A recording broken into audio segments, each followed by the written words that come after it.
Let's get started. So let's see, I'm collecting homework 5 today for the on-campus students.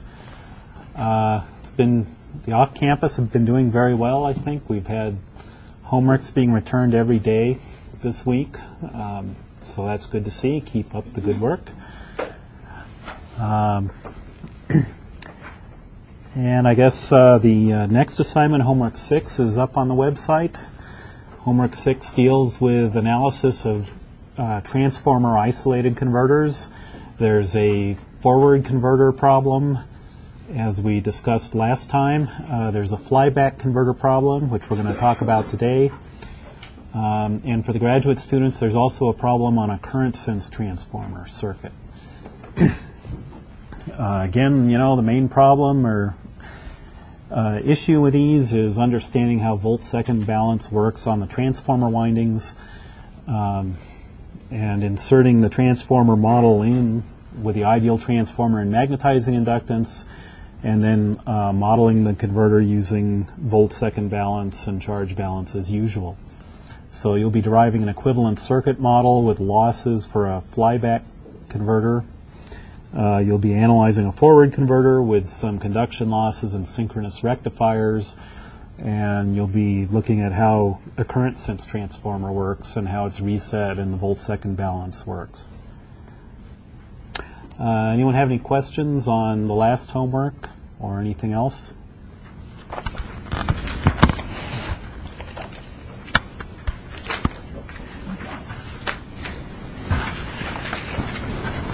Okay, well, so I want to finish up the, if I can, the transformer chapter, or chapter 6 today, and after that we're going to start on part 2 of the course and start talking about control systems for power converters next. Okay, so last time we talked about the forward converter, among other things. It's a transformer isolated version of the buck converter, and the one we discussed last time was the basic single transistor version that has a single transistor, 3 windings on the transformer with this middle winding that performs the reset function of the transformer to get volt-second balance. And what we talked about last time was that the magnetizing inductance of that converter must work in discontinuous conduction mode. And it uses discontinuous conduction mode to get the magnetizing current to go back to 0 before the end of every switching period, and when it does, the volt-seconds will balance. There's a 2-transistor version of the forward converter that's also very popular and is a good converter. We have one slide about it, so here it is. This one is similar to the single transistor version that we talked about last time. It has 2 transistors that are turned on at the same time. So you turn them both on for the D interval, and the transformer primary is then connected to VG. It has the same secondary as in the other forward converters.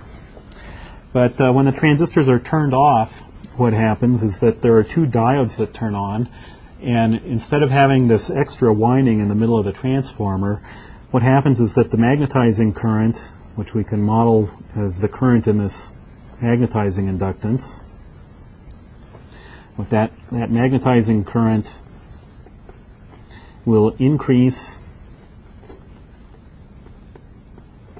when the transistors conduct,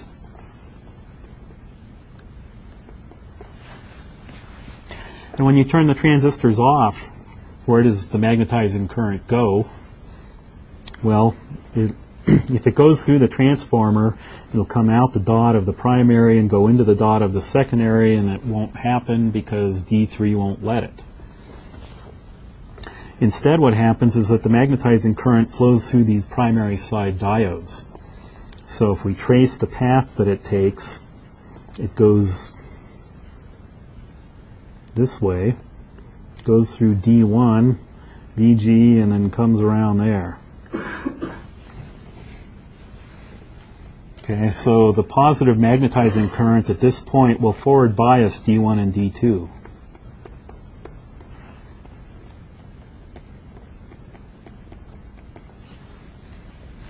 And what they do then is they connect the primary winding of the transformer up backwards to VG, so that the voltage applied across the magnetizing inductance now is minus VG, and the current ramps down with the slope of minus VG over Ln.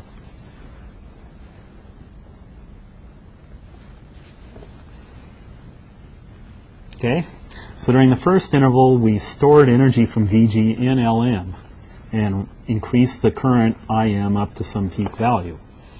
And then during the next interval we give the energy back to VG. So energy just keeps going back and forth between the two. But in the process we reset the core. When the current gets back to 0, then D1 and D2 will turn off. We're in a discontinuous mode, and at that point everything on the primary side is off. The only thing that keeps conducting is D4 conducts the output current for the remainder of the interval. What's the maximum duty cycle for this one?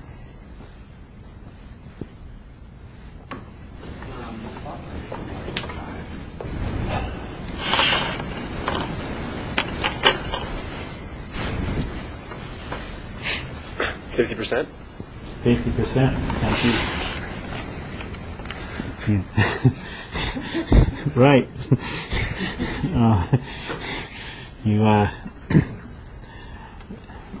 We reset the magnetizing inductance with the same voltage that we originally charged it up with.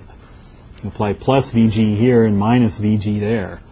And to get the current to ramp back down to 0, the off time, or this second interval, has to be the same length as the first.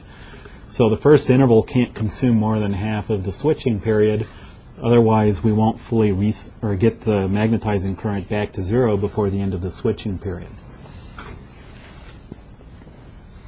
Another nice thing about these diodes is that they clamp the voltage across the MOSFETs.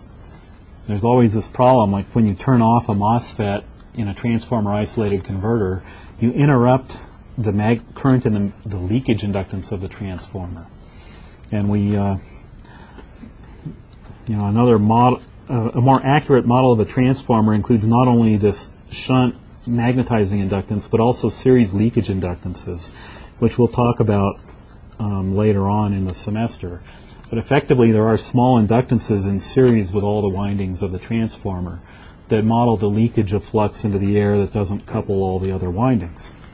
And those leakage inductances get their energy build up as well. When current flows through the winding, energy is stored in those leakage inductances. When you turn off the MOSFET, you try to interrupt that energy, and the voltage, or the leakage inductance, generates a large voltage when its current is attempted to be interrupted. The nice thing about these diodes is that they clamp the voltage across the FETs. So otherwise the voltage on the leakage inductances tends to cause voltage spikes across the FETs when you turn them off, and can destroy the FET. There are circuits called snubber circuits to try to protect the FET, but they dissipate power. And a nice thing about this converter is that the voltage here on the FET is clamped so that this point can be no greater than VG. If it tries to go larger than VG, D1 will turn on and clamp the voltage to VG. Likewise, D2 clamps the voltage across Q1 as well to be no more than VG. So the transistors actually share the input voltage. They have to block no more than VG each. If this is 400 volts, then you can use a 400 volt plus some margin, maybe a 500 volt MOSFET. And so this is a popular converter for offline type power supplies.